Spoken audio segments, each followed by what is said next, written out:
Hi, everybody. Welcome back to Metaphysical Egypt. I'm Alan Peoples with Patricia Awion Lehman, and today we have a special guest, Timothy Hogan. Hi, Tim. Hi, thanks for having me. You want me to give a little background of myself here? Yes, please, for our audience who don't know who you are. Yeah. So hi, I'm Timothy Hogan. I'm the current Grand Master of the Knights Templar of the um, Order of the Temple of Secret Initiates Lineage, and I run the Templar Collegiate in conjunction with it. I'm also an author of several books, and I'm the host of Mysteries of the Knights Templar on Gaia. So that's general, about as general as we could get. Is my background. It's very general. I have to add, that Tim has been out lecturing at conferences all over the United States, and so many of my friends have been contacting me. Tim and I, by the way, everyone, are about to work together on We're going to co-host a tour together in February, and I'm so excited. I've never worked with Tim before. And I think Alan and I wanted to have this podcast so we could get to know you better. But I've been hearing all these amazing things. My friends are writing to me. Some of them didn't even know that I knew you and that we've been talking about this tour and saying, that you were their favorite speaker, or, they were telling me about people that we've worked with, my friends and I, in the past, and that you were like, wow, he just knows so much, and he reminds me of so and so. So it was really exciting to hear that. And of course, I told you I picked up one of your books, and what Alan and and I've watched some of the podcast, of course, and you're on Gaia television now, and there's so many exciting things going on in your life, and I'm seeing your name everywhere. But what Alan and I have been discussing recently is how much what you say is exactly what we've been talking about, and I've been talking about for years. So it's kind of exciting how much in sync we are with a lot of the things that we talk about and know. But you have Well, a I depth. have to admit.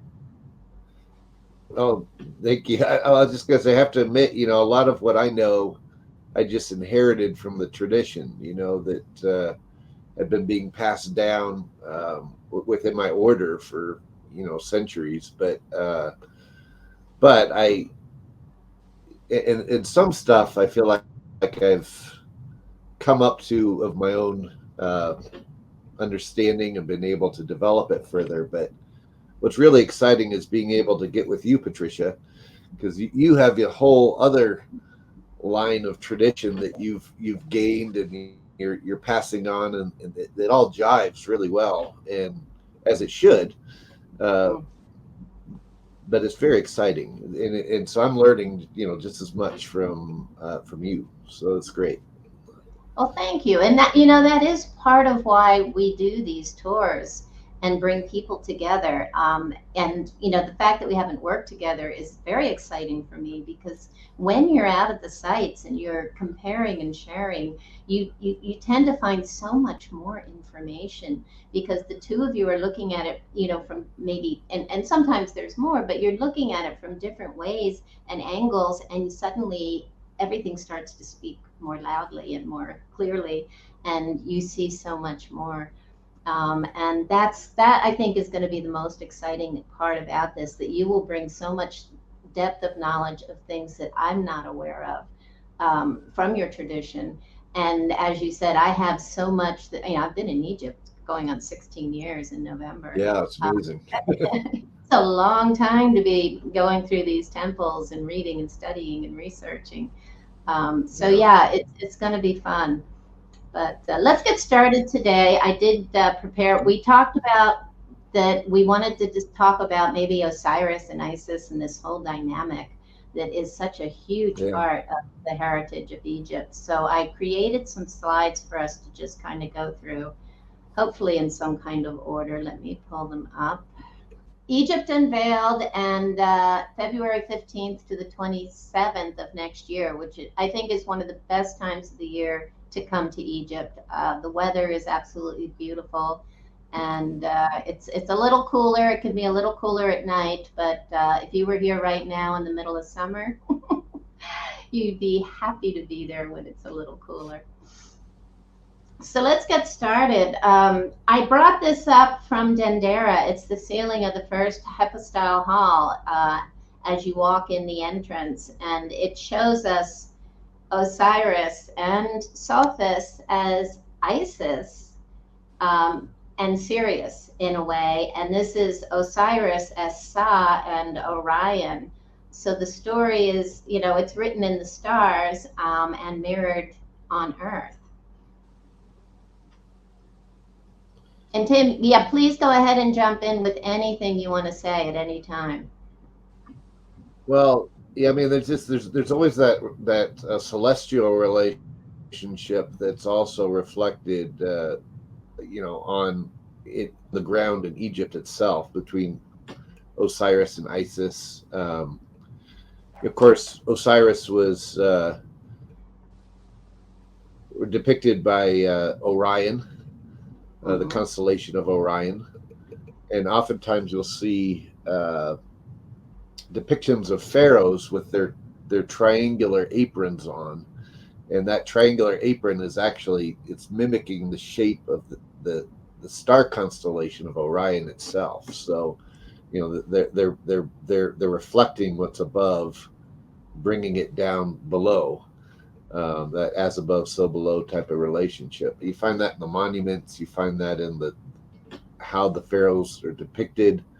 And the other thing I would say too about that is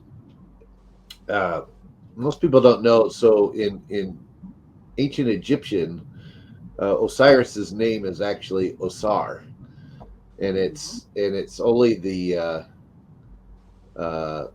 it was the later Greeks that made it Osiris, but the correct name is Asar. But the first part of Asar is actually the As part is actually associated with Isis, which just meant throne or seat, and that's where Osiris got his power from. Was from his sister wife Isis. And so the first part of the Os part was associated with Isis, and then the Sar part was associated with the actual male deity of Osiris. But that was his complete name, and a lot of that had to do with the mythology surrounding Isis and Osiris. Yeah, I just brought up the slide I had that has Isis with the throne on her head. She was known as the Per-Ah, which is where we get the word pharaoh. It was the high house because of the lineage went through the female bloodline. And that's why so many of the pharaohs married their mothers, their sisters, their cousins, or what have you, because they had to marry into the feminine bloodline. And you can actually see the word Osiris just to the left of her head. You see the throne and the eye. Those two glyphs together make the name of Osiris. Right. But I wanted to bring this up since we're talking about Isis and Osiris. The whole story of them and their twin, the twin sister and brother of Nebhet and Set. And of course they get, the Horus is introduced. And that these 5 netters represent, the 5 extra days from a 360-day year, called epigenemal days, actually, which I think is quite interesting because it also brings that, that aspect of, the Earth itself falling off its axis, and us they are responsible for the 4 seasons and the whole agricultural process, and all these different aspects of what they represent in the mythologies. Yeah, Nidaru is for those who don't know, that's actually the origin of the word nature as well, because it had to do with they alluded to forces in nature, not just anthropomorphic beings. Absolutely. There was they related to a lot of different things actually in Egypt, but that was one of them. Yeah. Exactly. Yeah. So many different things, but yeah, and that's what's interesting in Egypt because we find, and Hakeem did mention this, that every glyph, every symbol, every myth, an icon has at least 7 levels of meaning, and that's really fascinating. We can be at our root chakra level and take everything at face value, but as we open our senses, this is where we begin to see what's happening, really happening, maybe in the space in between, in all the different levels. And it seems like that understanding is exponential as you move up to the next level. Yes. Yeah. Not simply rungs on a ladder, but rather Interdimensional. It's not one directional, it's interdimensional, which is fascinating. Yeah. One of the things I find fascinating from a cosmic standpoint is, Osiris is associated with Orion, and cosmologists have actually determined that our Milky Way solar system actually came out of our Milky Way galaxy, actually came out of Orion at one point in time in antiquity. So I've heard that as well, yeah.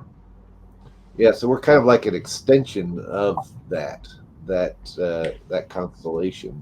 And does this have to do with the trapezium? Is that it?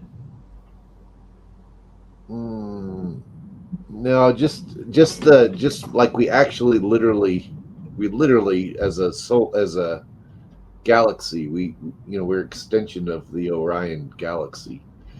And then the myth. Oh, sorry, go ahead.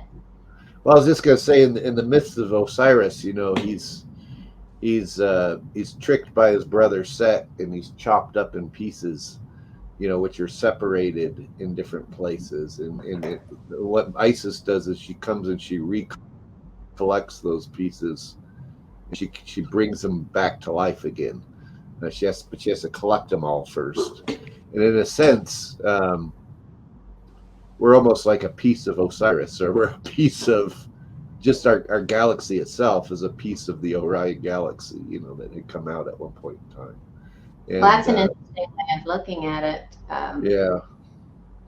I've also heard that we may have come out of the Orion Nebula, which that's the trapezium that I'm talking about, right? Yeah, the trapezium, correct, yeah. Okay, yeah. Which, it's interesting because that is, at the end of the sword that's worn in the belt that you see on so many statues, not only in Egypt, but in Mesopotamia. I've seen it in Turkey, different places in the world. Yeah. So I was pointing out where that image was on the Dendera zodiac, and I always like to point out that when Orion, or even Osiris, and Hakeem even went further and said Wasir was the really ancient name, and possibly where we get our word wizard. But when he takes that first step away from Horus and away from Sophis, he is basically taking a 23.5 degree angle step out of balance. And the Dendera zodiac is, 36 decans with 360, days of a perfect year, but it's spiraling out into what we're experiencing today from the center. Yeah. Well, I like how you have the Fool there. Mm-hmm. Well, he is the Fool in the major arcana of the tarot deck. Yeah. He is the one that takes that first step, and he says, "Hey, I'm ready for this." Right. And it's that first step out of balance so that we can all go on the hero's journey. Yeah. Well, right, as we've pointed out before, this is the fractal pattern of all of our lives. We all go on the same hero's journey. We are all that fool when we take our first step. Exactly, which is what Tim just said. We are all Osiris. He's the land, he's the people, and he's the earth itself. Even three-dimensional perception itself. Right. And here he is, the tree. And you had mentioned some of the pictures from the Osiris chapels on the second floor at Dendera. Yeah. This is since they've cleaned it, and look how beautiful that image is on the That's left. beautiful. Yeah, there was one of the ways to look at it is from an alchemical standpoint, and of course, alchemy comes from Al-Khem. Khem or Khemit was Egypt. It was the science of Egypt, but as Osiris is painted green, he's really the origin of the Green Man, which you find throughout Europe in cathedrals and such. But in part of his process, of course, he gets chopped up, and then he grows into this tamarisk tree, and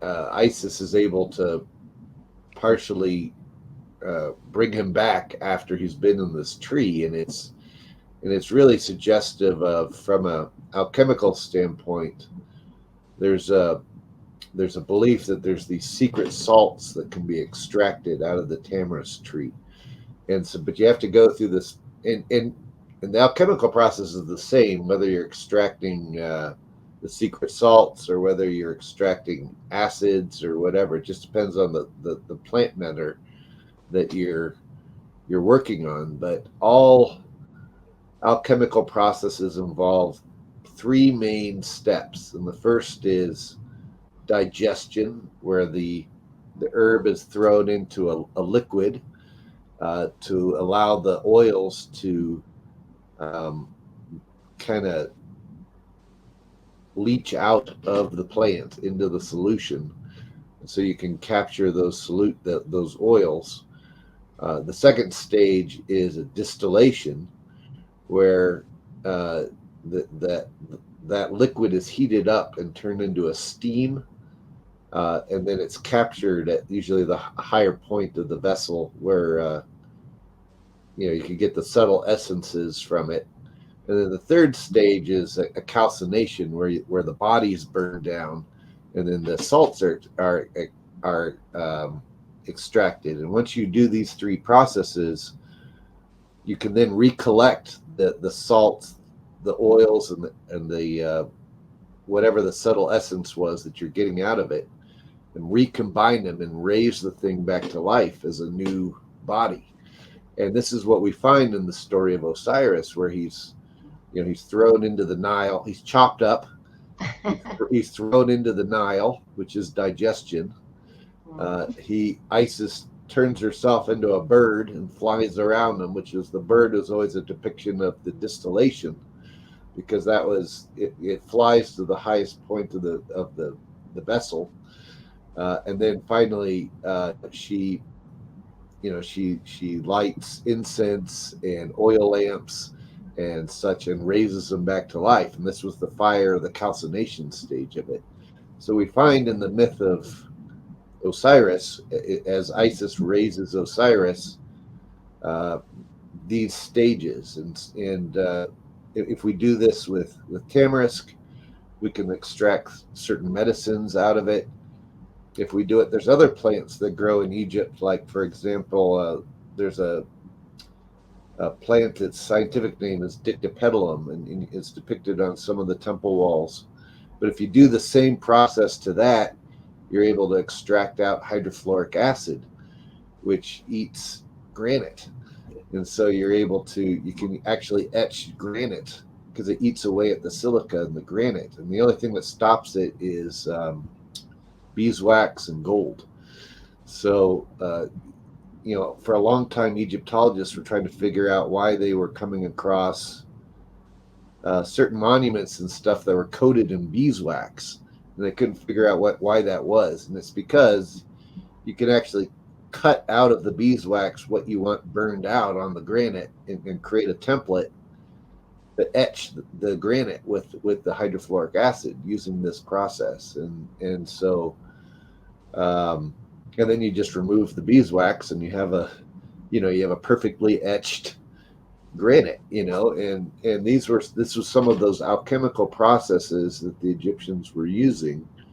But it's alluded to in the story of Osiris, and it's not to say that this is the only meaning behind the story of Osiris, but it's certainly one of them. And when you see him depicted in this plant state, that's really, you know, what it's getting to. You know, is this idea of, the what's the seed in nature that makes it fertile and growing and everything else, and how can you extract that out of it? So yeah, no, that was a beautiful explanation, not only of the plant aspect. I have heard that they used plants in some way with the etching, and some of the things that so many talk about tool marks, which my feeling is they were always harnessing the forces of nature. yeah. They didn't use machinery. They were so in sync with nature's cycles. But I loved your explanation of that. Best explanation I've heard of how they did those, those some beautiful etchings on the monuments. Yeah. The two main ones that you find in Egypt, of course, are the tamarisk, and which grows, in the desert area, but then also the acacia. Acacia. And acacia, and you find acacia all over in the Bible too, but it's and you find it emphasized in Freemasonry, but it's because the secret salts that you can extract out of acacia, there's two salts you can extract out. One is a monoatomic gold, which acacia leaches up and tends to hold a lot of.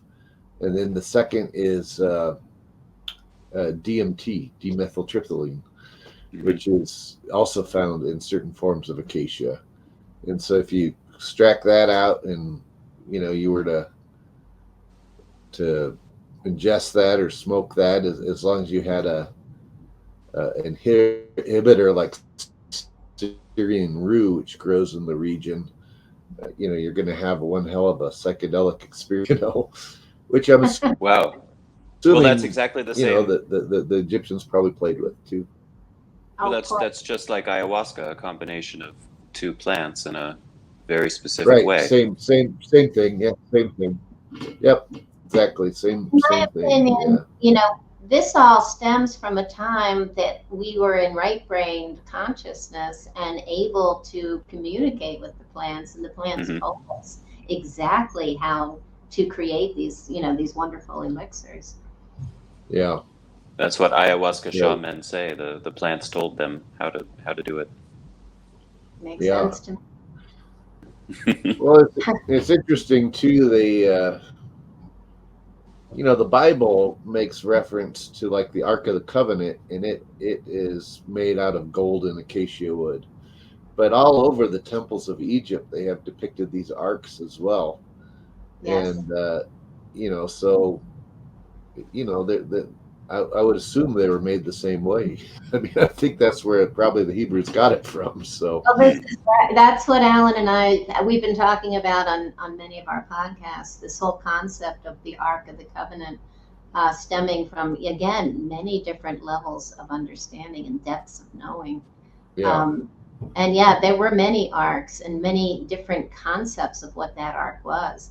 At one point they show it as being Hathor, like the womb itself. Yeah. But also in the barks and the Neshmet, so there's just so many ways of understanding the whole concept of the Ark of the Covenant. Yeah, my favorite at the Temple of Hathor, Dendera, is when you're going up the stairs, you can see them. You can see them carrying an ark up the stairs. Yep, the procession. And they're looking at it as they're carrying it up, and then on the downstairs, you see them also carrying it downstairs, but their feet are pointed down, but their heads are looking back at the ark itself that they're carrying. And do you notice those stairs when you're going up? You're spiraling up. So the whole structure is built like the seasons. It's embodying the cycles of nature. You spring into summer, the second floor, the heavens, and you literally fall back down to winter, or the night cycle. Yeah, that's right. The earth. So it's just amazing how they embody so much knowledge and wisdom, even in all of their structures. We're barely scratching the surface of how much is embedded. But yeah, just so many. And here is Osiris as the green man. So yeah, that's right. No doubt about it. Yeah. Yeah, you got some great pictures. Oh, well, I love this stuff. Yeah. But here I'd like to bring up the concept of the wings of Isis and Nebhet and Isis herself as being not only the veil, but the magnetic field around the earth and around us, that, we have it emanating from all of our chakras, but also, the heart is this large magnetic field. And you can see their wings around Osiris in the lower right-hand corner. And this just jumped out to me years ago. And it just makes sense when you look at all the dynamics of the story. Yeah. It's the veil of forgetfulness that we're born into. Take away the magnetic field and, all that galactic radiation or enlightenment, suddenly we're enlightened and we realize we're not our bodies. Maybe. Yeah, that's right. And the veil is thinning right now. I mean, if you listen to some of the astrophysicists, and I do take a look at what Ben Davidson's doing fairly regularly, the magnetic field is weakening exponentially in the last 160 years. I think that's huge for where we're at today. And what's happening. Well, and it's going to affect. It has the potential to affect a lot of things. I mean, on the one hand, it could quicken our spiritual perception, but on the other hand, it could also be a detriment to our technologies. So it's going to be interesting to see how that happens. Well, radiation does affect our bodies, and it does cause issues with our lungs and with our heart and so many different things, cognitive functions. But on the other hand, I think it's also challenging us to remember that we're not our bodies. Right. That's right. And that changes everything. And we are so programmed by our core beliefs.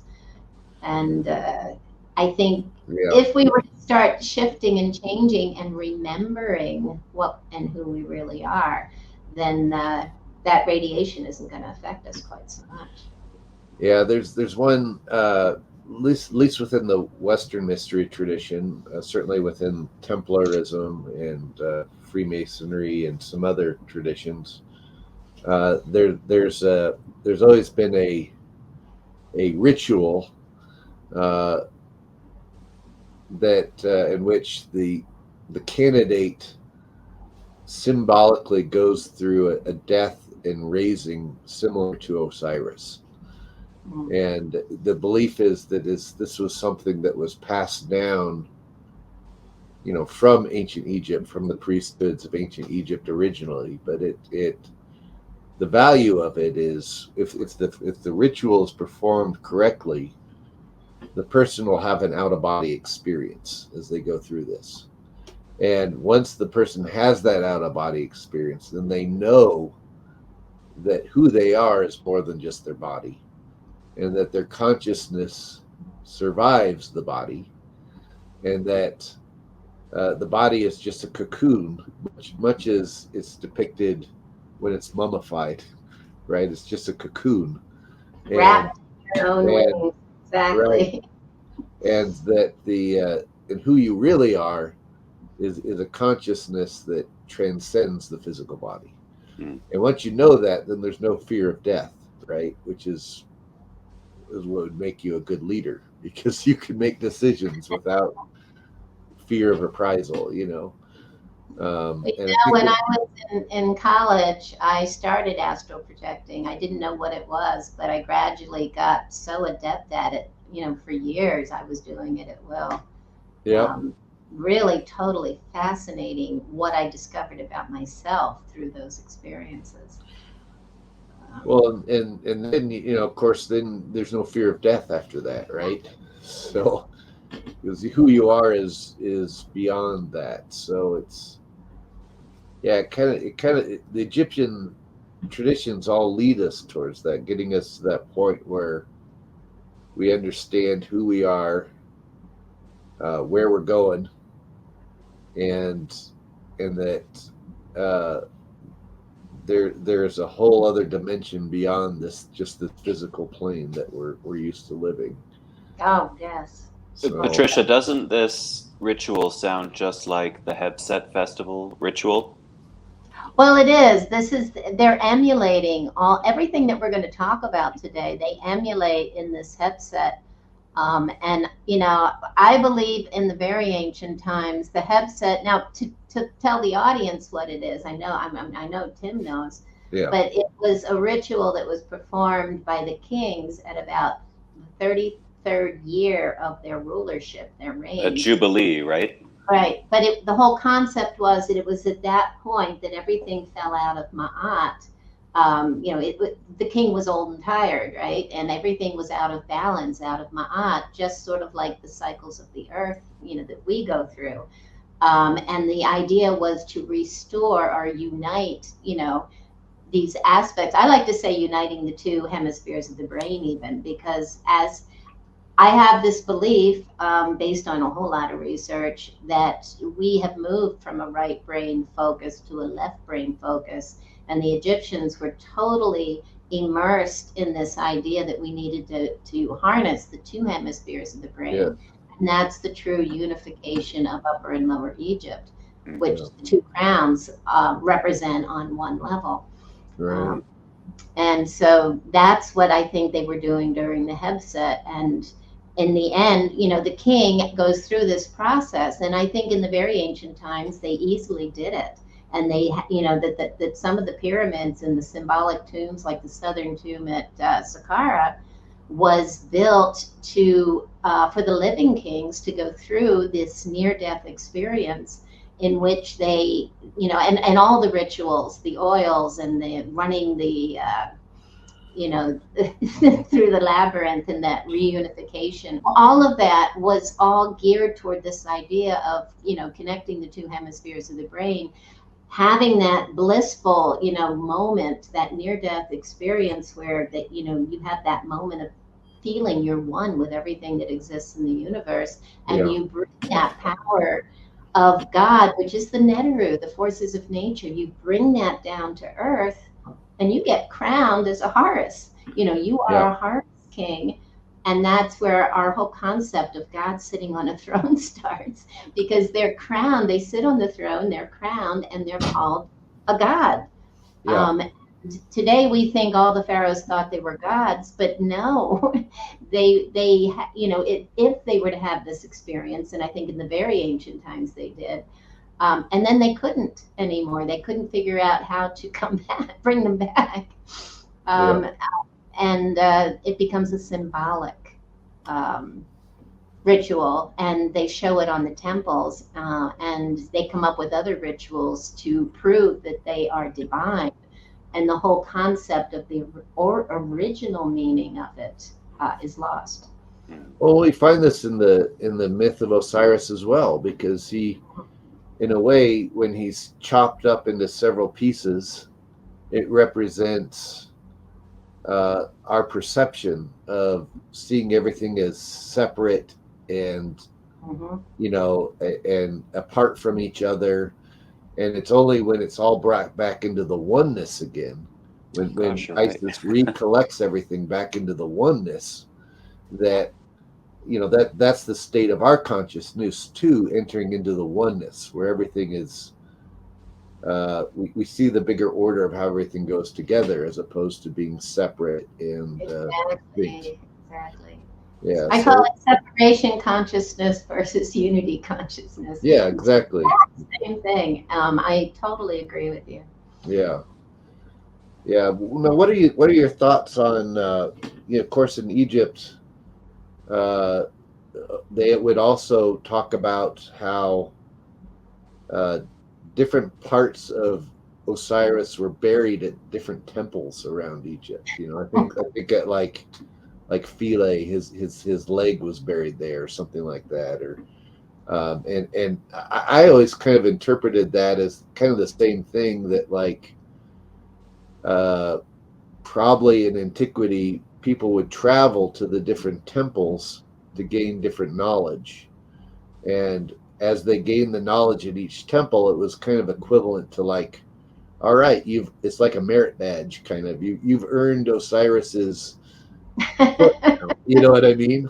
Like, and so the goal was to collect the knowledge from all the different temples and and assemble it, and that was then the working Osiris, which was kind of like that was the knowledge that you're potentially gaining. That's how I interpret it. I don't just know a little aside, that reminds me very much of saints' relics, you know, stashed in cathedrals all over Europe. I never thought about that until now. I always wondered, why would they divide a body up and send a piece here and a piece there? And right.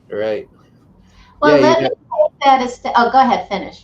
Well, I was just gonna say, I mean, by recollecting it, you're also recollecting the wisdom from all those different temples, so that helped you become, you know, the raised Osiris in a way, I would guess.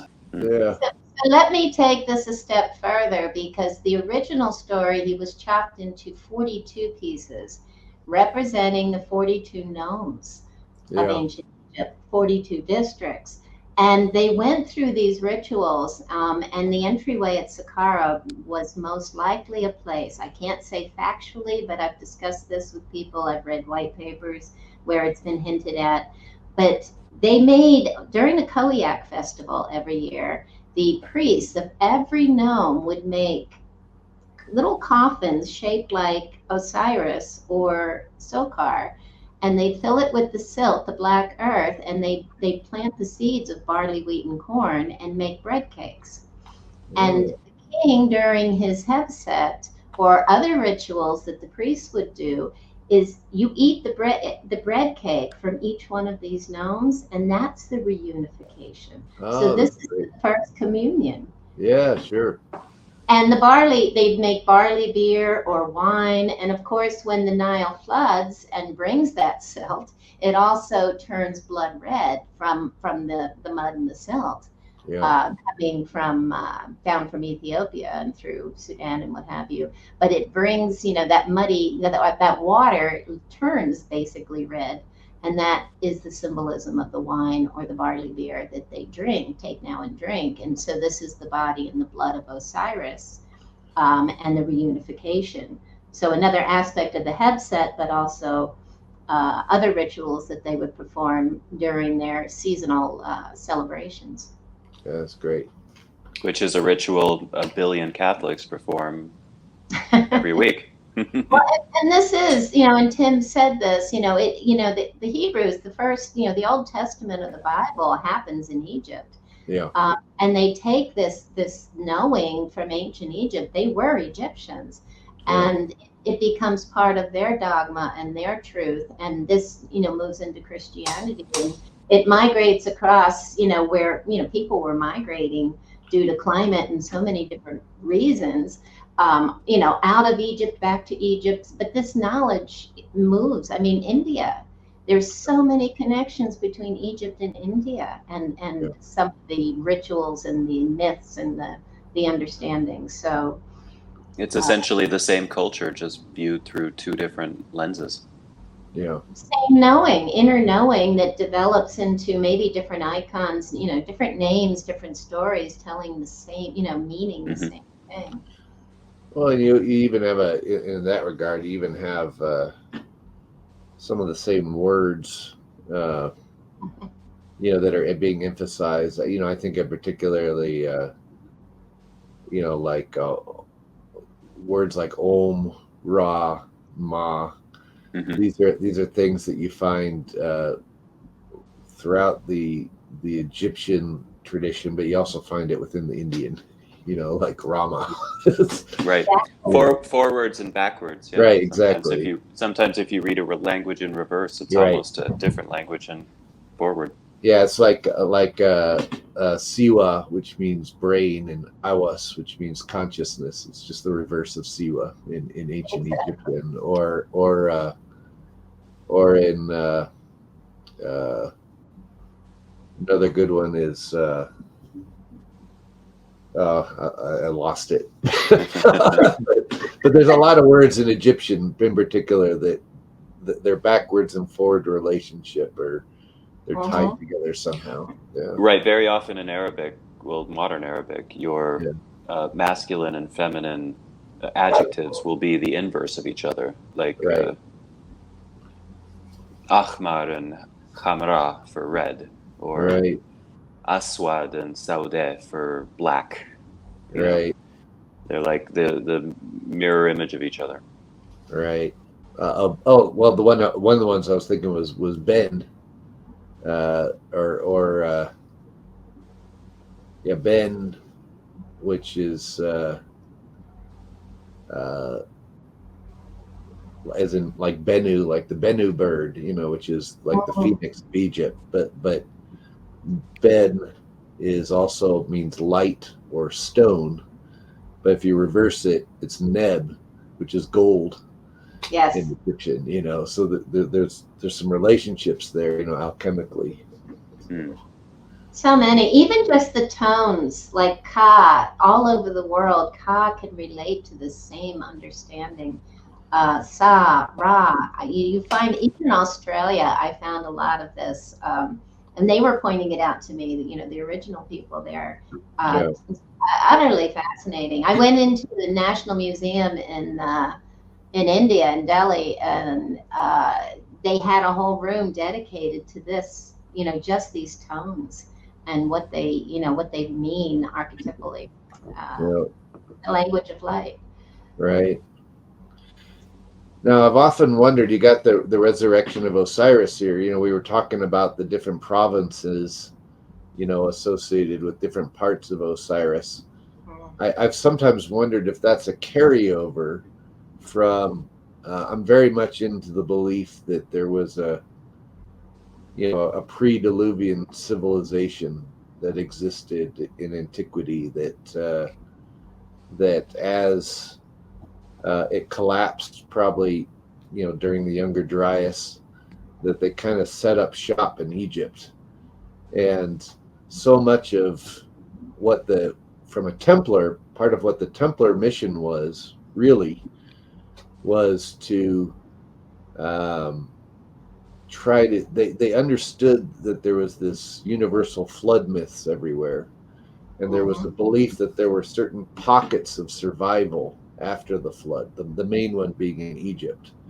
And so that's part of the reason why the Templars went down into Egypt in the late 1100s, early 1200s, specifically to try to find philosophies and technologies and anything that had survived from that pre-cataclysmic civilization. But the idea was that just like what we find with the different provinces related to different parts of Osiris that had to be recollected, in the same way the Templars were going down there and other places too to try to find the different parts of that previous civilization that had to be recollected. And there's some indication of that a number of places. Certainly all of the the Sphinx and the sphinxes in Egypt in particular. I say sphinxes, because of course there's the Great Sphinx, but then you have the Avenue of the Sphinx, and you find some different sphinxes, but they're all seem to be pointing back to this age of Leo, when this time occurred. And at Karnak in particular, we find as you enter Karnak, you have Amun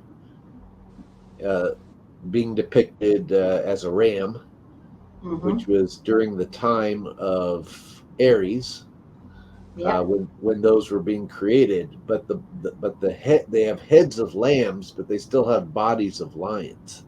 Yes. And it seems to be suggesting that the base origins, went back to Leo, but they were, practicing and creating these these sphinxes during the age of Aries. So of course they would depict the heads as the ram, and then the ram, for Amun, what sound does a ram make?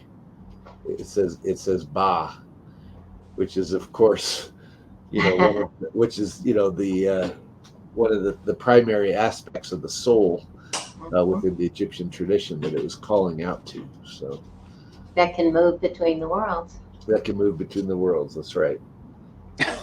So it's exciting stuff. It is exciting. Wow. I also relate the lions to currency. Most of them are feminine, although there's a couple masculine lions that you see. But the lions become known basically as the kingmakers. And as they're part of the throne, which is interesting, incredibly interesting. But also the alignment of, now Hakim had always said that the Sphinx was Tefnut, and we have Robert Schock and a couple other researchers saying it was Menet. But Menet was also a female lion, and she was sort of like a precursor to Tefnut. It was the same story of the wandering eye, that whole concept. But Tefnut is water. She's the spit. Tef means spit, and Nut, of course, is the womb of the heavens above. Right. And so Tefnut is the spit of Nut, and that plays right into Set Tepi, with the Sphinx being this, this first breath, this spit from the heavens. And we are created as a spitting image, right, of the heavens above. Right. It's also fascinating. But I've also done a lot of research into this, of the Sphinx basically being in alignment with an ancient magnetic equator, which would have been a powerful line of fertility when we were in a much closer state of balance. When we were in a state of Ma'at, that magnetic equator would have been so powerful. Today, and we're never taught that there is a magnetic equator. We're never taught, and I sort of gleaned this as I used to be in an apartment at the base of the Giza plateau, and I was on the 5th floor, so I'd get up and have coffee with the Sphinx every morning, and I wanted to know. I think Hakim said it was Tefnut, and I had saw a meme on Facebook, no less, social media, that said, "Never sleep where a cat sleeps."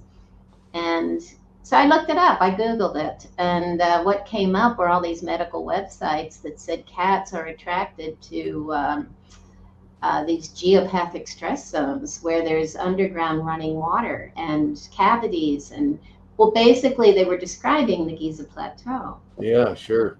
And it all started to come together for me. And the story is Tefnut leaves because Egypt's fallen, a lush and beautiful Egypt has fallen out of Ma'at, fallen out of balance. So she leaves, goes south to Nubia. Well, that's the story of the Ark, one of the stories of the Ark of the Covenant. But it's also, the story of where the magnetic equator is today, which is way down there, totally all over the place. It's not this beautiful line of currency, but that's where it went. And we're in this state of imbalance. But in the story, and you see this depicted in the temples all over Egypt, she basically is persuaded to come back to Egypt and bring the floodwaters with her. And that tells the story of the annual flood, but I think it's a much greater story of this experience. This, you mentioned that, the catastrophic event about, 12,500 years ago, or, thereabouts. This is a cyclical thing. And they point this out in so many different places in Egypt. And so if it's happening every 12,000 years, like so many people believe, this also speaks to a much greater cycle. Yeah, that's right. It seems to be so much of what is being relayed in Egypt is this idea that we came from this spot, we stabilized things, and we have the potential of going back to that chaos again at some point. And but it's cyclical. It's all based on cyclical things. Yeah, exactly. Well, this is a beautiful picture of Osiris here. Isn't that, again, this is after they cleaned the chambers. It's just Dendera? Yeah, this is Dendera again. Yeah. I just wanted to show you some of these images because they're so beautiful and you can see them now. Yeah. Wow. Yeah, another one. Now here you have Horus, and basically he does tell Osiris he must turn over and rise. And that's something so many people don't pick up, that this is part of the story, that Osiris is flat on his back, but before he is resurrected, before he resurrects, he has to turn over and rise. And, you know, that has so many implications. Yeah, we need to change our perspective, right? The way we... It is. And what are your thoughts on Horus being the one to tell him this? Well, you know, the funny thing about these netters is they're always exchanging places and representing different aspects. You know, and Horus can represent Mars, he can represent Sirius, and he can represent the sun all at the same time. Yeah. Didn't use symbolism the way we tend to want everything in a nice little box and put a bow on it and say that's what it is. Right. That's not even who we are. You can call me Patricia all day long, but I'm much more than Patricia. And I think, you know, here we're looking at the son telling the father, because, you know, this again is cyclical. It's time to turn over so I can rise, basically. Yeah. Yeah, because I always look at Horus as kind of like the sequel of Osiris. You know, like he's the child of Osiris, and he comes back to finish the work of Osiris, you know, on some level, you know. Yeah, and on another level, he's the new sun. So what if the sun has a super flare or a micronova? You know, maybe that's part of the cyclical event. And it's, you know, and then we emerge as something totally different. Yeah. A great moment of enlightening. And it's funny because at Edfu in the building text, they actually speak about this snake jumping out of the sun. Yeah. And that could very easily be, you know, a super flare or a micronova. Yeah, coronal mass ejection. And this so can Patricia, be a pole reversal as well, with him having to turn over. Yeah, that's right. Yeah, that's what I was thinking of, the turnover part, like that related to the Earth or to the sun itself. I used to do work at the space labs up in Boulder, Colorado, and we were working on in particular, we were working on it was a top secret project at the time. It's now public. It was known as the Advanced Composition Explorer satellite, and it's a satellite that exists at a point called the L1 point, right between where the gravity of the sun and the gravity of the Earth is equal. So it just stays there in space, and it just monitors the sun 24/7. And part of what we're looking for is, you know, coronal mass ejection, solar flares. Okay. But there was also, you know, they tend to come out of the same areas for the most part on the sun, and there's always a speculation of what were to happen if the sun itself were to flip, you know, and what would the result be of that, you know, and so that's what you know, I'm thinking of in terms of those terms, in terms of Osiris turning over, you know. That is so funny. I've never thought of the sun itself flipping over. Wow. Yeah, we don't think of the sun as, you know, we think of it as just kind of stable there, like spitting things out here and there, and but it does have its poles, and you know, there are times where it seems to be changing somewhat, but so far it hasn't flipped that we've seen. So, well, that's good to know. Yeah, that's right. Now, how long have we been studying it? Well, yeah, not too long. So you got to wait. No, yeah. Of course, the main concern with it was always that Excuse me, hang on just a second. I got my dog let himself in my office. And now he's chewing really loud a snack that he found. Hang on just a second. Come on. Sorry about that. No worries. Yeah, what the main thing we're always looking for with that satellite is solar flares, so that we have an advanced early detection system. Because if it was big enough, it could wipe out all electrical systems on the planet and erase all digital data and really cause havoc for us. And of course, there's some speculation that that's happened in the past, and it has happened to a certain degree. I mean, like there was the Carrington event that happened in the 1800s. If that were to happen today, it would wipe out all information we have stored digitally, all electrical things, including cars and pumps and satellites, and they'd all be wiped out, and we would be back to Little House on the Prairie. We've been discussing that in the last couple of podcasts. Yeah. Is there some sort of fail-safe? Is there some sort of backup? No, not really. We all the best we can do is an early warning system, so that we can not going to help. Yeah, I mean, just so we can prepare, our military can prepare things to ensure that, like, people didn't start raiding farms and stuff, stealing all the food. They could have some sort of an orderly response to it. So there are contingency plans. There are, but it would be, I mean, literally everything that we are used to relying on would be gone. I mean, like pumps that pump water to your house wouldn't work. No electricity. No electricity. No transporting of food that are based on grids. And there's there's some speculation that something like this, as well as mass flooding, occurred during that Younger Dryas time, and the Egyptians were preserving the memory of that to some degree, and we're trying to preserve examples of how life used to be prior to that collapse, and that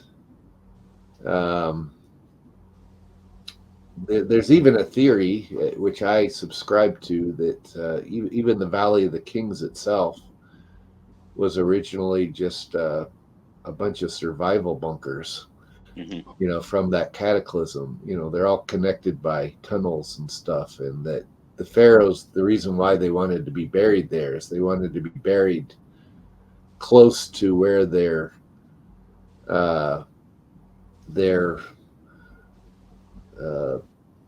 ancestors came out of that cataclysm, how they survived. That's where they came out of, and all those areas like the Serapeum and everything else were they were like storage. Exactly. I've been saying it was a seed storage device. Seed storage, exactly. Yeah. A seed vault like Svalbard. Exactly. Yeah. Exactly. Yeah. So all of that was just part of that preservation effort, which of course means they knew it was coming, because they had to have built all that prior to it happening. Yeah. And then it was it was all preservation, and so the pharaohs would, what makes more sense, that there was a civilization before that dug all that stuff out, and then they went and survived in it and then came out of there, or that the pharaohs hired thousands and thousands of workers to dig all this stuff out, and then expected them all to keep it secret, because that's where they were going to be buried. I mean, what would be the odds of that? That they would actually keep it secret. Exactly. So it was a memory being preserved by the pharaohs, of what was, and you find that incorporated in different ways, on some of the temples themselves. But even in the tombs, some of the tombs there in Egypt, there's depictions of things that certainly weren't happening in Egypt at the time, but were being preserved from previous times, like depictions of baby woolly mammoths on leashes and things of this nature. And the Egyptians didn't know any woolly mammoths, but you find it in some of the tombs, which means they're trying to preserve the memory of what was that had come out of that area. So I think, so much of what's in Egypt is pointing to not only the past, the memory of the past, but then also a way to be in harmony with nature going forward. Probably with the hopes that we wouldn't fall under the same cataclysms, or maybe at least that we'd be aware of it so we could prepare for it again for the future. That's what I think for sure, that they were leaving us all these messages so that we would know when the time came. And that leads me to believe that there is a way to walk through this kind of like in peace amidst the chaos. And part of that is remembering who we are as interdimensional beings. But, well, and you find too, I mean, not to take it too off subject, but you do find, if you go to Peru, for example, and in Bolivia, where they have some of the same type of architecture that we find in some of the earliest places in Egypt, they also had these giant tunnel networks, that were like survival bunkers, so we find the same patterns happening on both sides of the Atlantic. But Egypt was clearly the place of preservation. Well, not only Egypt, you had Turkey that had all these underground cities. Oh yeah. There's underground tunnels all over the world. In Australia, I heard about these huge tunnels. One from the southern, the southern part of South Australia, all the way to Uluru. There's a lot that's going on, worldwide that we don't know about. There's tunnels under the United States. Sure. Now there's modern ones, but that I've heard tell of, but like the Denver airport. Yeah, well, there are tunnels all over Denver, I can tell you. Yeah. Living here, so, but most people don't know about them. I've been down in them. Our state patrol uses them to transport around the city when there's big events going on. Most people don't know about that. So. Oh, interesting. Yeah. And they have them in Albuquerque too. So and we all have heard tales of the tunnels. So, and again, I do think, and the stories, even the Native Americans talk about coming out from underground. Yeah, sure. You can breathe the air again. Yeah. The Hopi in particular talk about a last shaking of the earth where they came out of, and they were put down there by the ant people, and then they came out. That's right. After the shaking of the earth, But the Egyptian in particular seems to be, and there's a lot of similarity, by the way, between the Kachina of the Hopi and the some of the neater of the Egyptian. So many similarities. Yeah. I lived in Albuquerque for a long time, and I just love that area. But there are so many similarities worldwide with everything that I've experienced in Egypt. Yeah. But Egypt seems to be like one of the main centers of preservation of that knowledge. I mean, it's preserved on the temples. Yeah. It's the whole, and it's all relative still to us today. I mean, it's not. It may seem foreign at first, or it's obviously a different language for people, but once you start immersing yourself in it and seeing it and feeling it. And this is one of the things I try to stress with people. It's one thing to study Egypt in a book. It's another thing to go there and immerse yourself in the temples and to feel the energy and the and to just be completely immersed in it. It's like it's beyond words. I was just going to say there are no words. Well, they created those structures. They're living structures. Yeah.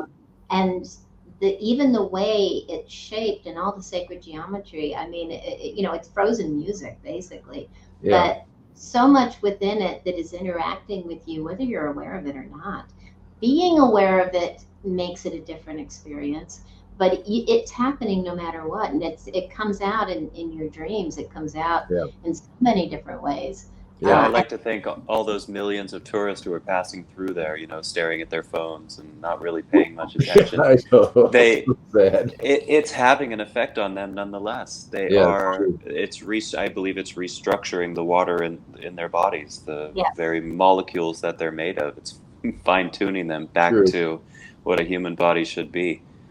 These structures still work after all these years. You just have to walk in and plug into it. That's right. Well, and so like when the Templars went down there and were doing research, particularly in the early 1200s, they tried to bring the knowledge, as much as they could gain at the time, the knowledge of what they were finding in Egypt back to Europe. And so this is why they started building the cathedrals in Europe, because they were trying to mimic the temples of Egypt, and the idea that they were like a human body in the form of the architecture. And then they didn't put hieroglyphs, but they put imagery, iconographic imagery all throughout the cathedral in the same way that they were seeing in Egypt. And they even copied many of the same things, like the images of the young child Horus sitting on the lap of Isis, that they just reproduced that as Mother Mary and the Christ child, but it was all, it's because they were gaining these ideas from Egypt, and they were trying to find a way to replicate it in Europe. The Black Madonnas were Isis. A lot of them predate Christianity. Yeah, for sure. Absolutely. Now, I want to know, how did they even know about this to begin with? Because it's been 1,000 years since the collapse of ancient Egypt and the start and the life of Jesus, to the point where the Knights Templar are joining the Crusades to save the artifacts of the ancient world. How did they know what to save? How did they know what to look for? There was knowledge passed down through certain Gnostic families. I mean, the Templars were formed through Gnostic families, and these Gnostic families, a lot of the Gnostic tradition has its roots in the Hermetic tradition, and the Hermetic tradition was trying to preserve aspects of ancient Egypt. So all you have to do is read the Corpus Hermeticum, and it's mentioning Egyptian kneaders in it. But it was but there were certain family lines, and there were certain places of Gnostic preservation. So one of them was in southern France with the Albigensians, but the Albigensians were also in communion with the Bogomils in Bulgaria, and they were working with the Druze of Lebanon, and the Druze were also in contact with the Sabaeans. The Sabaeans were traveling to Egypt all the time, so that there was a network of these different groups that were out of the fray of traditional Roman Catholicism that was trying to rule things at the time, and they were all working together, and they were all in communication with each other. So when the Templars, for example, the Albigensians referred to themselves as the poor of Christ, so then the Templars, they named themselves the Poor Knights of Christ, because they were really the extension of that. And So they had their own oral histories and rituals, and they were also in communication with Kabbalistic traditions and Twa, like Rashi of Twa, who had a huge influence on Saint Bernard, who wrote the rule for the Templars. But they were gaining this knowledge from these different Gnostic groups that were preserving aspects of this Egyptian history and tradition. And I mean, people don't realize that the Egyptians they were traveling a lot further than most people realize in antiquity. In fact, at the place where the very first cathedral was built in France, which is Saint-Germain Cathedral, which isn't too far away from Notre Dame Cathedral. On the earliest maps of Paris, that site is actually highlighted as there originally being a temple of Isis there. So, there was, however it had, whatever that looked like at that time, I don't think it looked exactly like what you find in Egypt, but there was preservation, Egyptian preservation, taking place to a certain degree in France, and the Gnostic traditions were preserving the knowledge of that. And so when the Templars were formed, part of what they were set up to do was to go try to find this stuff and to make sure it didn't fall into the hands of the Crusaders in the region, who wouldn't understand what it was, and that it wouldn't get lost by the Roman Church that was trying to capture everything. So and to the Templars, this is an important part too. The region they were instructed to go to was the Rostau region, which was this area was believed to be between Giza and Saqqara. And of course, in Latin, Rostau, Ros is rose and Tau is cross. Yeah. So this is the real reason why they adopted the rose cross as a symbol, because it was pointing to the Rostau region of Egypt. And this is also why on those cathedrals, if you look at them from the air, they're a cross, but then they put the rose windows in them, which made them rose crosses, right? Which was because they were trying to point to this region of Rostau.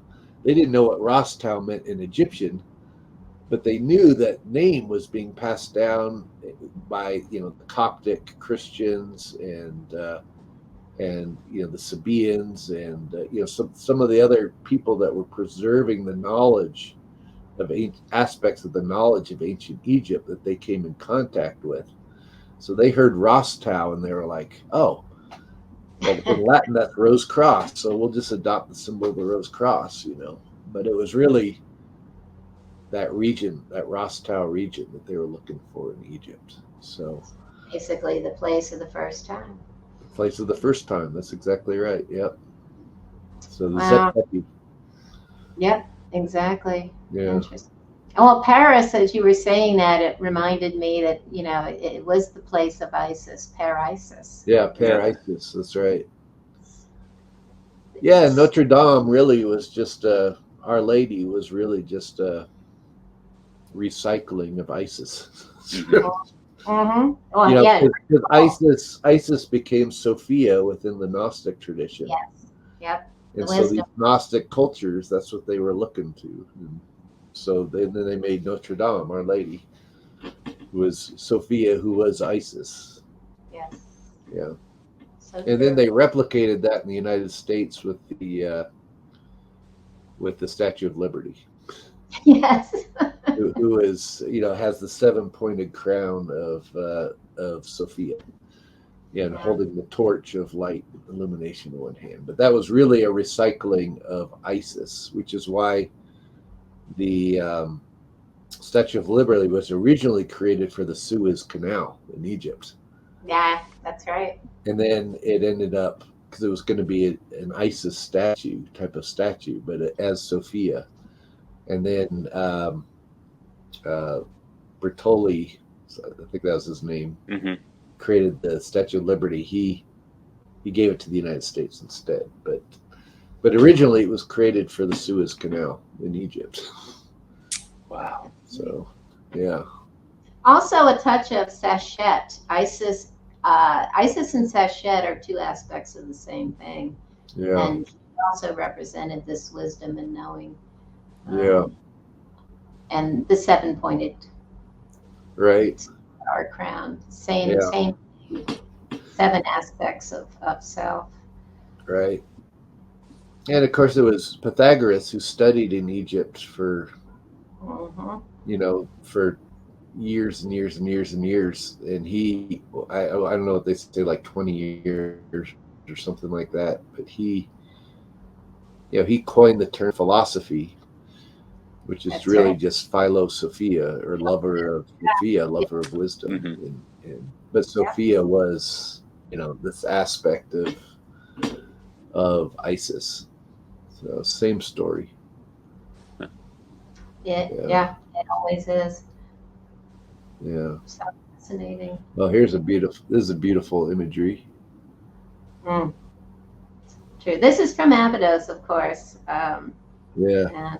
And, here she is flapping her wings to. That's right. Bring that phallus back to life. That's right. The resurrection.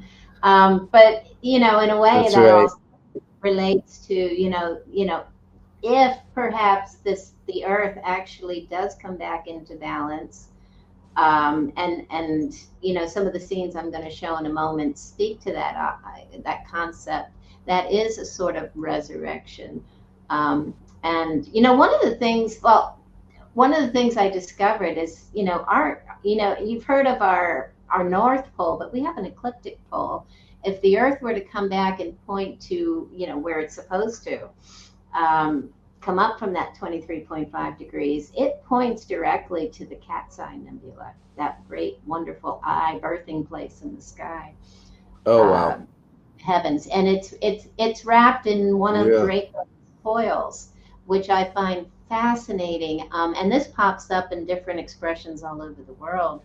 And again, why I think they're so focused on these circumpolar stars and coming back into balance.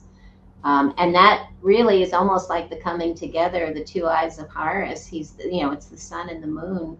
The seasons disappear and we come back into unity, consciousness, oneness, a moment of silence, and then boom, we begin again with the new sun. All possibilities, but they show this over and over again in so many different ways. And I think it was Freddie Silva that he believes that the kite bird, this is Isis as the kite bird, and you can tell because her name is there with the throne.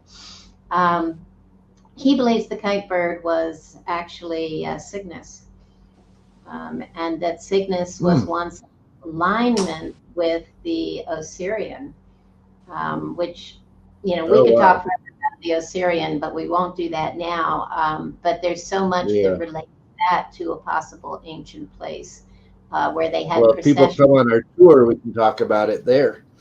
And that's where they say the head was buried at Abydos, the head of Osiris underneath the Osirion.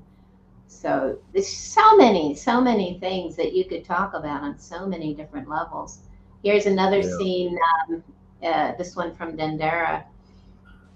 And this again is, you couldn't see this imagery before. I always had to look at pen and ink drawings. And it's really just so beautiful. But I have the pen and ink too, so you can see it a little more clearly. Yeah, that's great. And I love that what's underneath, that you have Bess, and Bess could represent that moment of silence. But there's the three figures under the bed. Bess is the one on the far right. And thank you, Alan. And then you see the two serpents, and it's sort of like the two serpents. Watch it in Negbet. Big thank you. The Kundalini energy. And there's Thoth holding the eye of full consciousness. But he's not a baboon. No. He says the It's ibis. Atlas bird, wisdom from above. Usually when he's holding the eye, he's in the form of a baboon. Except on the ceiling at Esna, and I do have that picture because he's holding it when we're in full consciousness. Mm-hmm. And I think this again is representing that moment of silence before Isis brings him back to life again, magically. And that moment of silence, wow, you'll see it.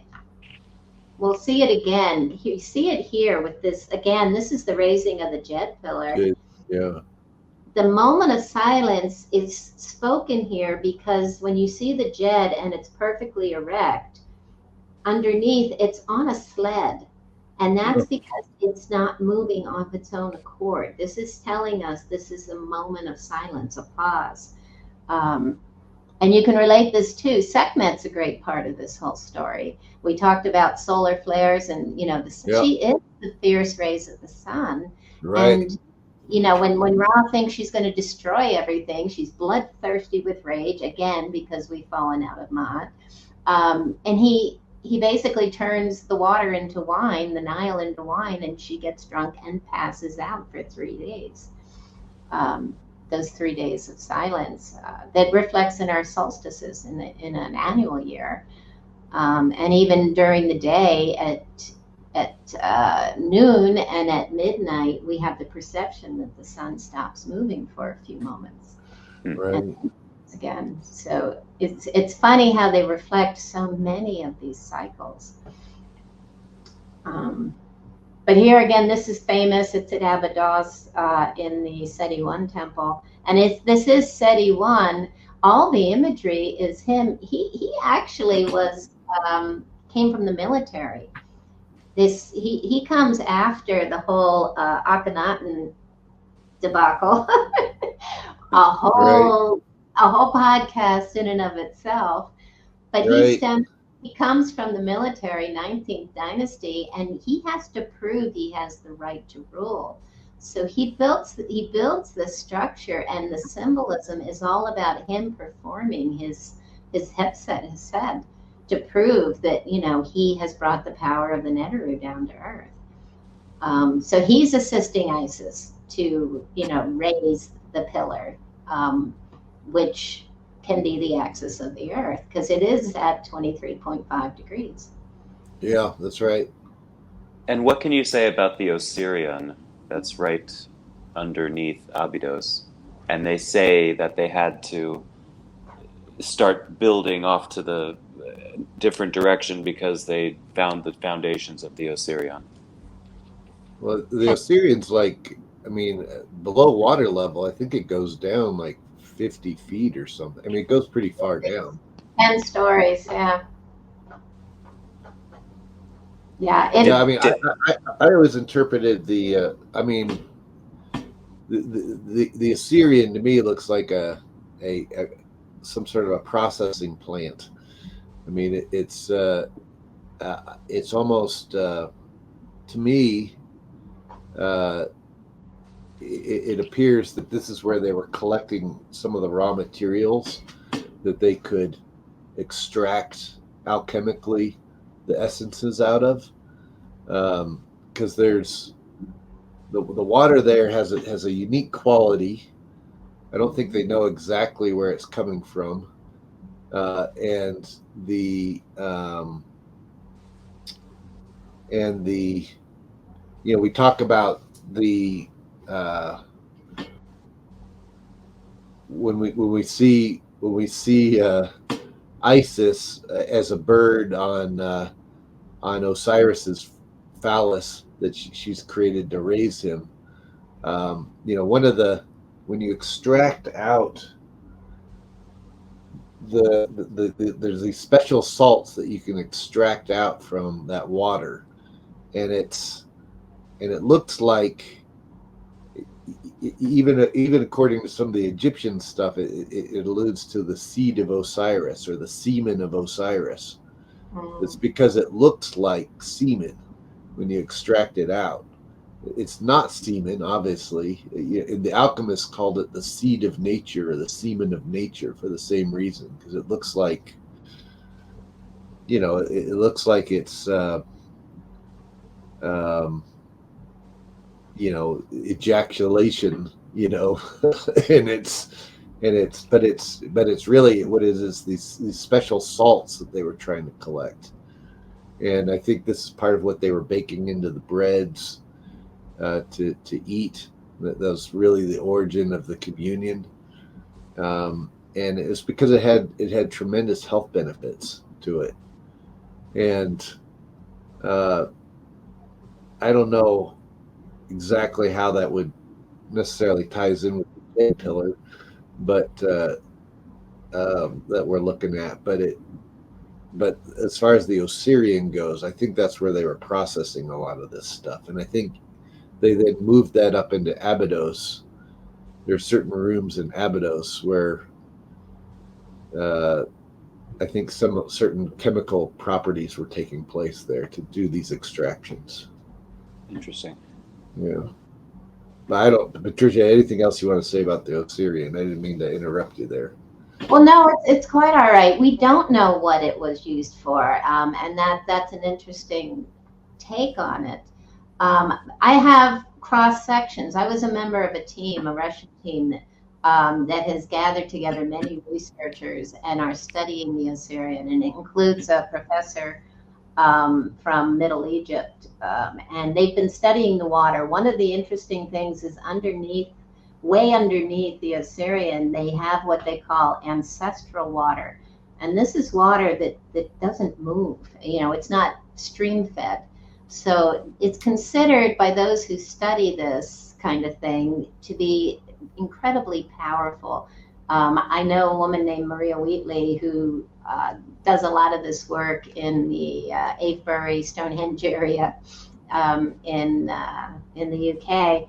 And she speaks about these kind of pockets of water as like being the places where the world's elite want to build their castles, basically, because it's such a powerful dynamic.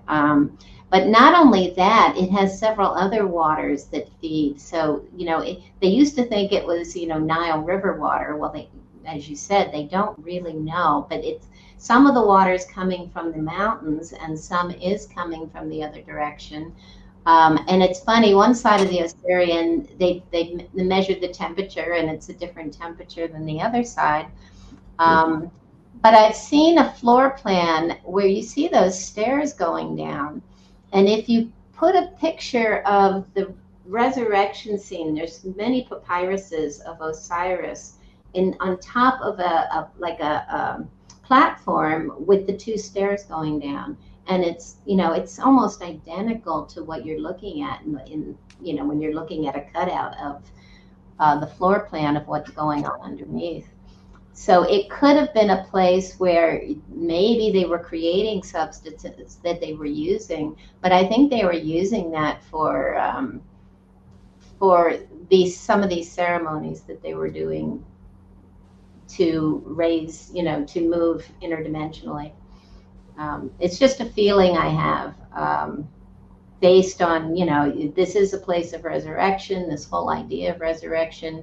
They did have processions from the old tombs. There was a Second Dynasty tomb, I think it was the tomb of Jet, where they would have processions to the Osirion and perform ceremony.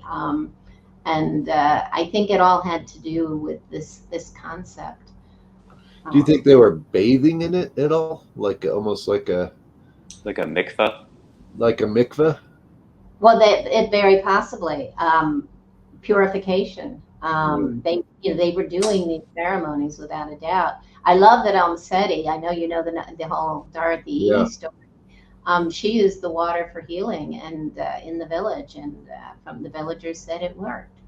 There could be a natural spring down there too, you know, that it could be coming out of, you know, and that could have been seen as a gift from the underworld or something, you know, that you know, it's hard to know, but well, it considered ancestral is considered primordial water, you know, in a way. So it's a return to the primordial state of being, pure consciousness. Yeah. There's so much research that needs to be done. to fully understand the depth. I think it really, it's powerful. And Patricia, what's your thoughts on the flower of life carvings on there? You think that was a later thing by some Pythagoreans that came there visiting? Yeah, that's exactly what I think. It's not laser. It is red ochre drawing. You know, we know people that did climb up, and while I was there, and take a closer look at that. And you know, it was not us, if anybody's listening, but they did take a closer look, and it is just red ochre. And if you have the right stencils, it's not difficult to create a flower of life perfection. I've done it. But yeah, they do pretty much, and Hakeem agreed with this. I think it was the school of Pythagoras that was it was by, and not ancient as people want to believe. But the flower of life does pop up in Egypt. It's so many thoughts on that. Yeah. You find it in Istanbul too, places. Exactly. And India, and I found it in some of the most obscure places. It is everywhere. Yeah, I always just assumed it was some of Pythagoras or some of his followers. I mean, he was schooled there, so it would make sense that his followers would come back there too to follow in his footsteps and maybe. Well, did you hear the story? I heard this story, and I read it somewhere that Pythagoras came to Egypt to learn everything, and he went to the priest, and the priest said, they told him to go to India to learn discipline and then come back and maybe they'd talk to him. Yeah. And I always think, and I heard that they did this a lot, that, they wanted people to understand and learn the basics before they would actually sit down and share. Makes sense. Makes perfect sense. Well, and then Pythagoras replicated that too with his own school. Mm-hmm. Or he had different levels, And today we think the Greeks. Right. Yeah, right. But and the Romans as well. I mean, so and there you have Greece and Italy covered. So this knowledge spread. Yeah.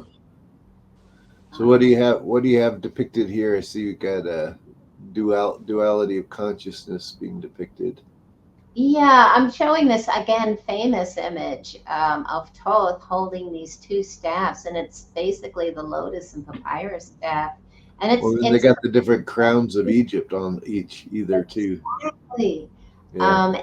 And this imagery you see in all the temples, and people tend to miss it, but they're talking about this energy that it represents so many different things. Yeah. But I also, as I said, right and left brain consciousness. And the idea was to bring, you've seen the crowns where they have the cobra coming out, headdress. But if you look at the top of the crown, you'll see it doing this sine wave pattern across the two hemispheres of the brain, sort of uniting and connecting them.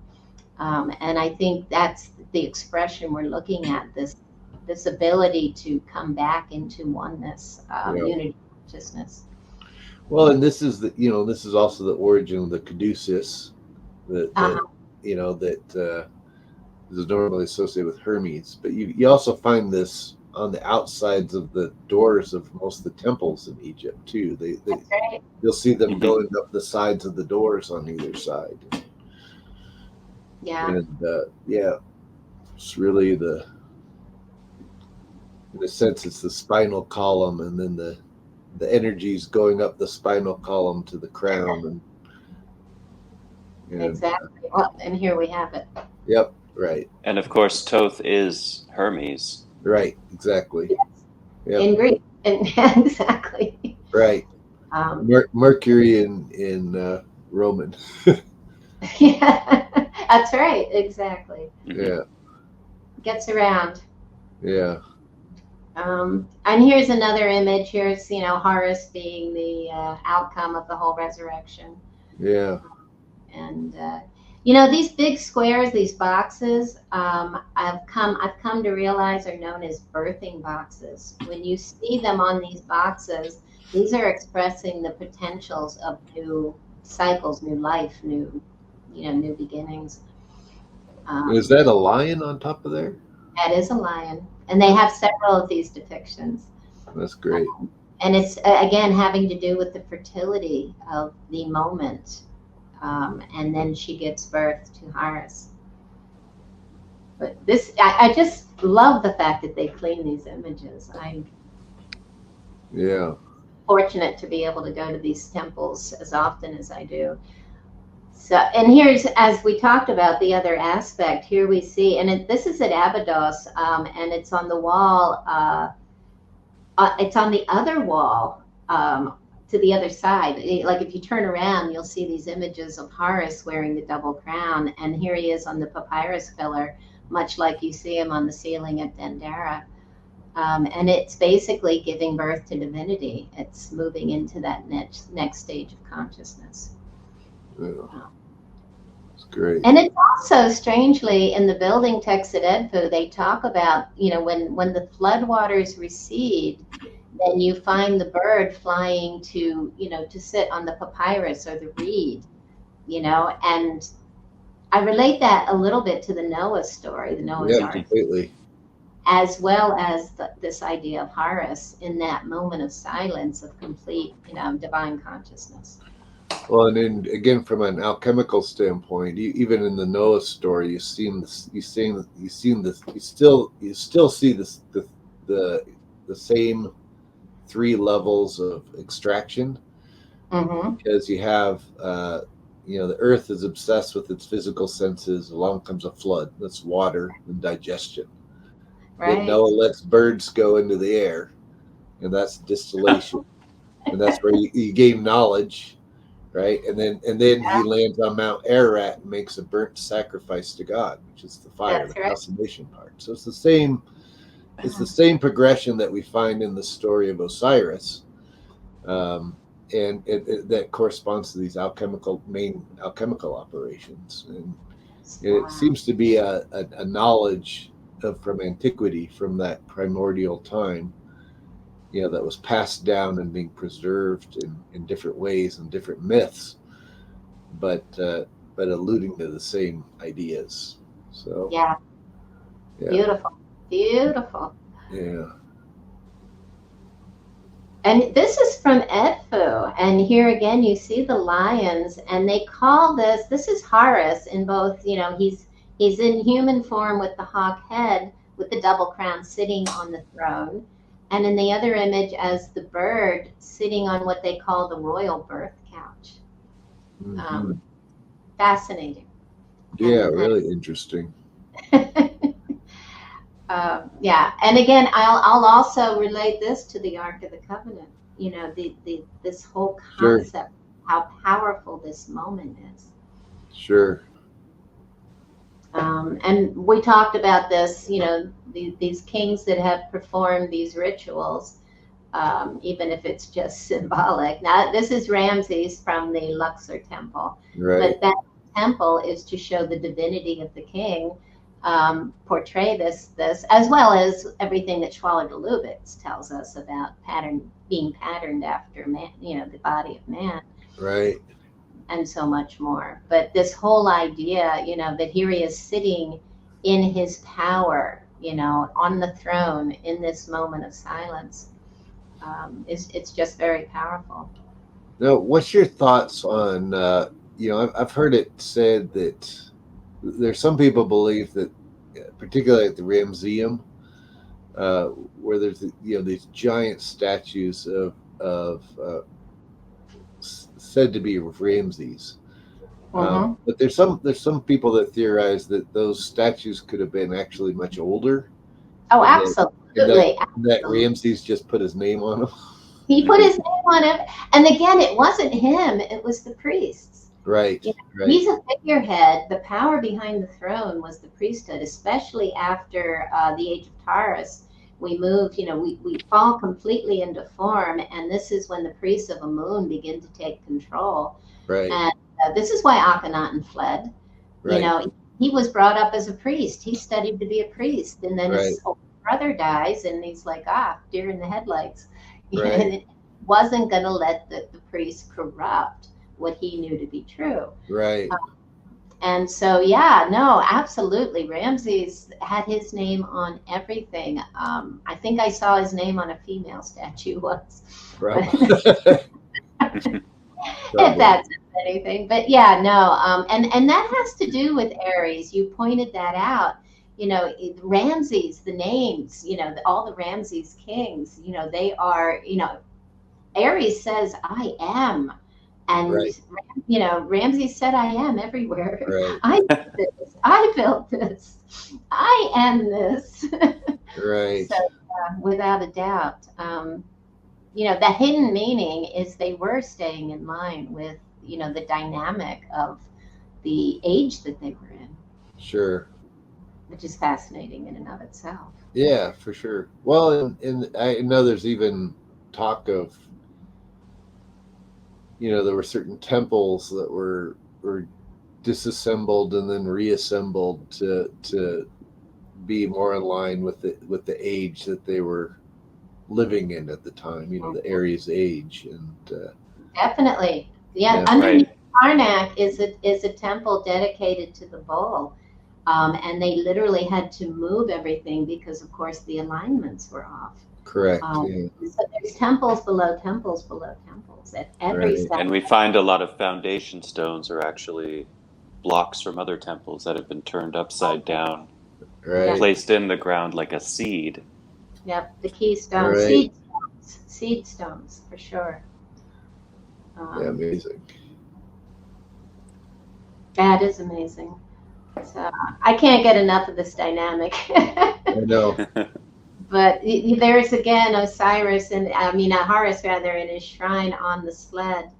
And, you know, Sokar represents that moment. He's also in a shrine on that side of the wall at the Seti I temple, and Sokar is that moment of silence.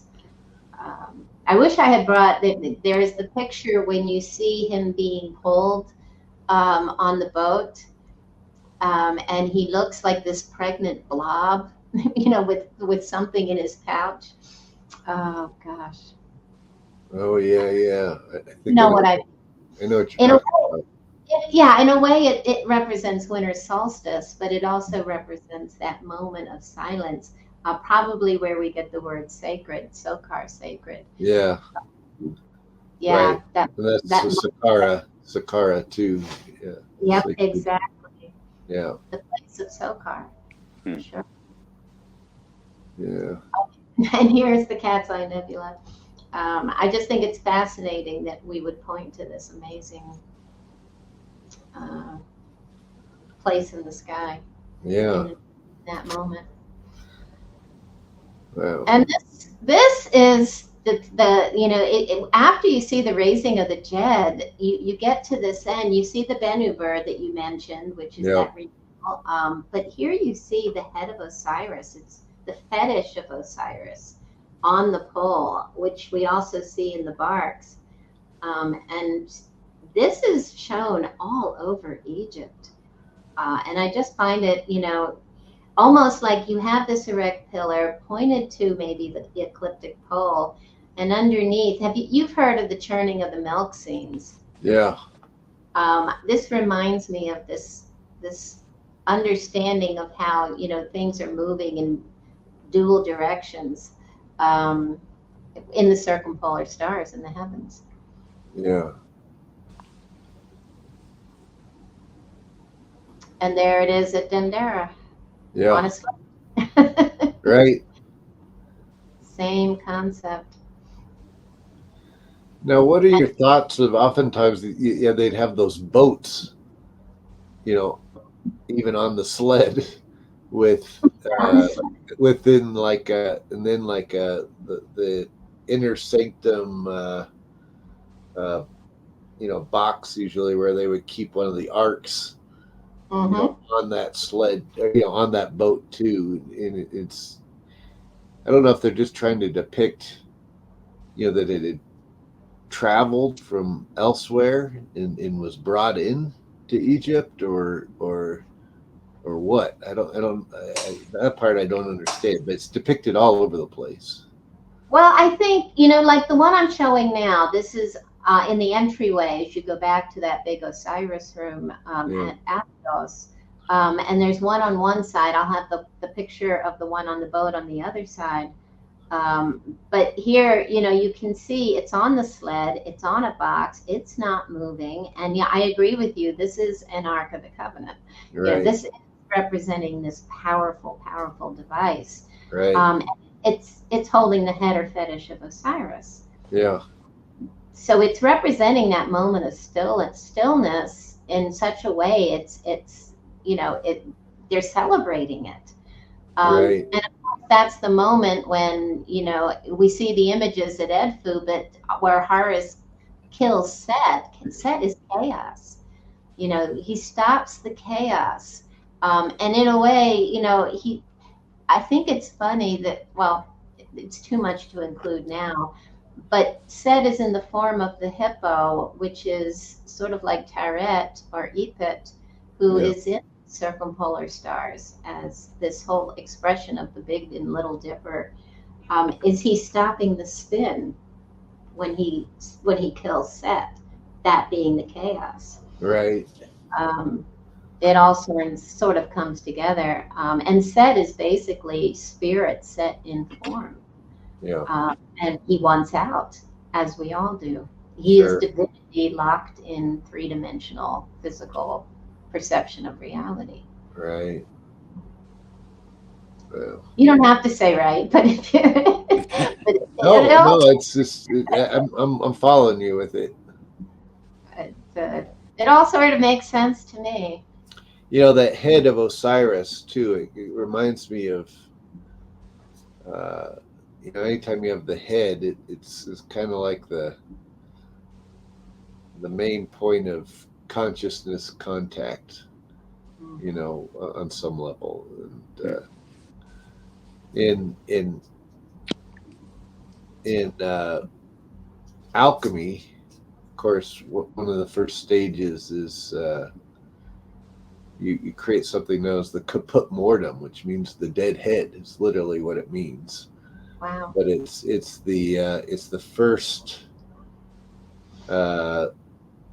digested nature that you needed to extract things out of. And there's even a correlation there with John the Baptist. And how he baptizes like a priest king, and then he gets his head cut off, you know, and it's he does the baptism by water, and then he gets his head cut off in the same way that in alchemy, you know, you do this digestion, which was considered a baptism by water, and then you get the caput mortem, or the dead head. But out of that dead head is what you're extracting all the essences out of. And so, wow, you know, I don't know if that it has some similar resonance with what we're seeing with the head of Osiris, but it's almost like the head of Osiris is being held up as like a totem. You know? Yes, exactly. Yeah, that's fascinating. Yeah. This whole image has always fascinated me. Yeah, and yeah, that you point out that this is just that moment of pure consciousness, primordial. Right. Right. It's beautiful.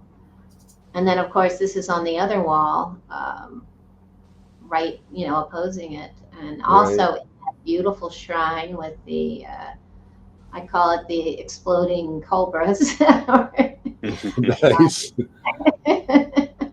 But they're, again, when they have that, they're saying this is a sacred space. It is a divine space. And you have this Neshmet bark. And again, you see this in all the temples, but not nearly as beautiful as this. Yeah, that's beautiful. And there is the head of Osiris again. And yeah, I again, this is an Ark of the Covenant without a doubt. Right. Powerful moment of potentiality.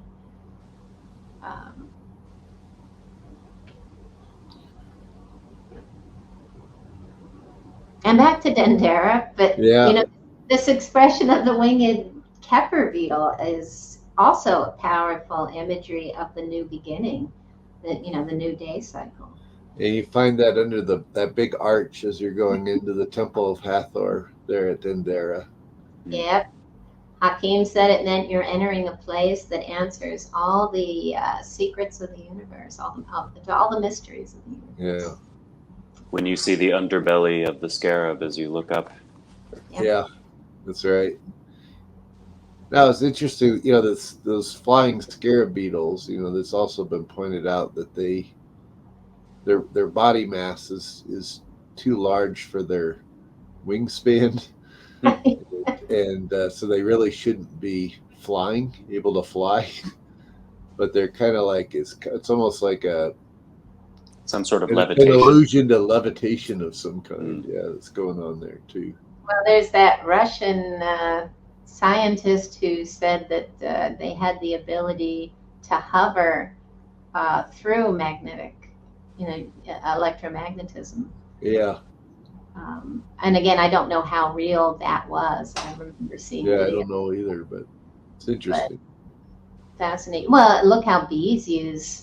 The queen bee uses electromagnetism to, control, keep order with all the worker bees. Right. They harness the forces of nature. And, we have that ability. We just lost the senses that those forces. And then I point this out because it's also, this is also the harvest. Horus. Yeah, that's right. It's also talking about, planting the seed and nurturing the seed, and so that you have this great harvest, which is what that moment was all about. Right. And then you reseed. Right. The earth. Yeah. And here you go, Alan. The name of Osiris with the eye. To me, it's just so beautiful. But it also points out, this name translates as the seat of the eye or the place of the eye. So, he is the green man. He's agriculture. He's us. He's the earth. But he's also our consciousness. Yeah, that's right. On this journey. The pineal gland, the seat of consciousness. Yeah. Yeah. The throne. Interesting. And Isis is that throne, and this is the masculine and feminine moving on this journey together. This is at some point we have to. Have you been to Esna? I have, yeah. Yeah, they've just been cleaning it all up. It's beautiful there. I love this temple, and this I couldn't believe it when they finally cleaned this image. To me, this image speaks to everything we've been talking about, because you see, how the eye, the different fractions of the eye represent the stages of the moon. 14 stages waxing and 14, waning, and 14 stages waxing into fullness. I have another image here that actually shows Thoth. Here he is with the eye as this full moon expression of consciousness. Oh, yeah. And I just find it absolutely incredible. It literally is telling the story we just talked about. It's the resurrection of consciousness itself. And there's Osiris. You have him here all the way over there, wrapped in his own wings when we are in that, just after that new moon stage. Right.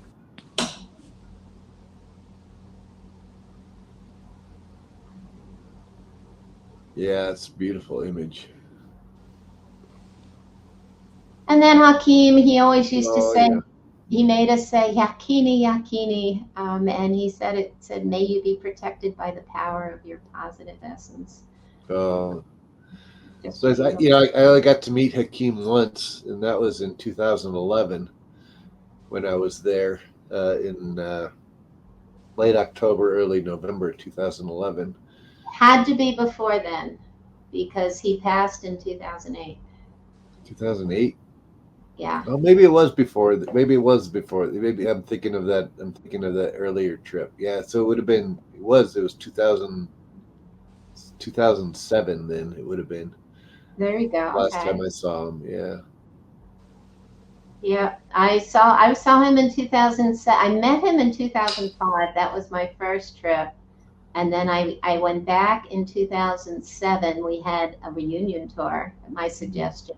He actually came out of retirement and came on the whole journey with us. Oh, And that's then amazing. it was amazing.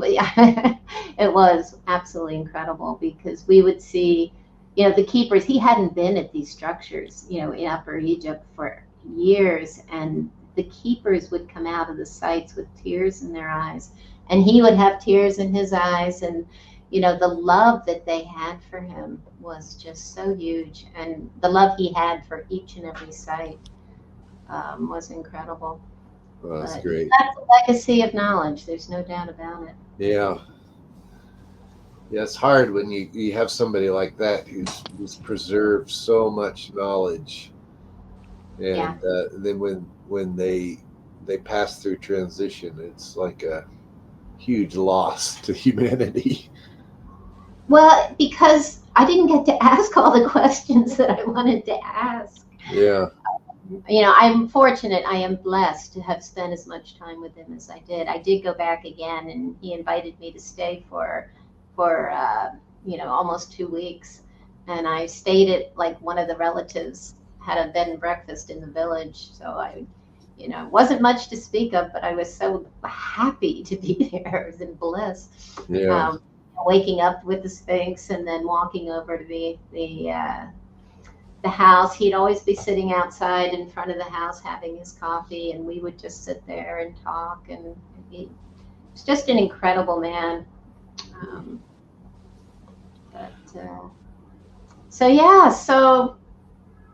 Well, this has been a great podcast. I think it's just a fraction of what we'll cover on the trip itself, on the tour. If people want to go on the tour, yeah, I think it's going to be a pretty incredible group. We already have quite a few people signed up for it. I know there's more that are signing up. Yes, there's lots of inquiries. We have a wonderful group forming, great people, and they're all excited, as am I. But there's still, obviously, there's time to sign on, and you do want to reserve your space because the hotels can fill up quickly, and we want you want to make sure you can be with us. But it's going to be. It's going to be great. I'm really excited, Tim, especially after this time talking with you. There's so many aspects that I hadn't thought about before. Well, it's great, and I think as people go on the tour, it's one of the beautiful things about our tour that we're going to do is we are bringing this true knowledge of the mysteries of what people are being seen. I mean, a lot of people can just go on a tour to Egypt where they're going to get a general, a really general interpretation of what they're seeing, and they're not really going to, they're just going to see the sights without really getting the soul or the spirit behind them. And I think what we're trying to do is really introduce people to the soul of these sites and to the real meaning that's at least some of it, what's going on there. I mean, you could spend your entire life in one of the temples and probably still not get it all, but we could at least give you so much more than you're going to get from a normal tour. And so I'm really excited about it. Yeah, beautifully said. You're absolutely right. And the beauty of coming with people of like mind, where what I find with these groups when they come is they see sides of Egypt that we sometimes don't see. Even when younger children come, I'm always amazed at what they run around and point out. Things that we may not be looking at with our eyes suddenly come forward. But people bring their perspectives and their views, and we have a lot of aha moments just with the members of our groups. And every group creates their own magic. The doors get unlocked that normally aren't unlocked. It's funny how just some small thing happens, and we get to experience something that you don't usually get to experience. So Yeah, it's almost like you're entering into Wonderland, you know, from like Alice in Wonderland through the Looking Glass. I mean, you're going into a new world where you're just being bombarded with things that are speaking to you in ways that you don't normally have things speak to you, and you come out of it, you know, with it stays with you for the rest of your life. It impregnates in your consciousness, and I just can't, you know, speak. You know, it's something that every person should do at some point in their life, in my opinion, is at least go and experience some of what's there. And it's not just the learning of the ancient Egyptian mythologies, but it's also just the feelings you get while you're there. I mean, these temples were built to be transformative, and on many different levels. And having experienced them, you come out of them a new person. So it's very exciting. That better. You're absolutely right. And I'll just quickly say that after we had a group that was here last January where we had a Zoom meeting 2 months later, and they all said exactly that they came home with just all this new way of looking at everything, and they couldn't even communicate with their friends and families for several weeks because it was just they didn't have the words to describe what it was. Yeah. I usually try to warn people that, you know, usually the last day of the tour, like, you know, now you're going to be going home and you're going to have had all these incredible experiences and seen all these things that shouldn't exist. And you're not going to know how to really talk about it with the people back home who are living their mundane lives. So, you know, stay in contact with each other so that you can have a network to discuss these things. Well, you know, we do create a Telegram group where we can communicate during the tour, share photographs, and even let people know that, oh, you know, we're going to sleep in an extra 20 minutes. But we start it for that reason, and then they keep it going. And they tend to meet up at different places in the world. It's really, you're absolutely right. Those connections sometimes last a lifetime as well. Yeah, that's right. It's exciting. Yeah. Well, great. Well, I appreciate this opportunity to talk with both of you today. It's been a great conversation. Thanks very much. Thank you.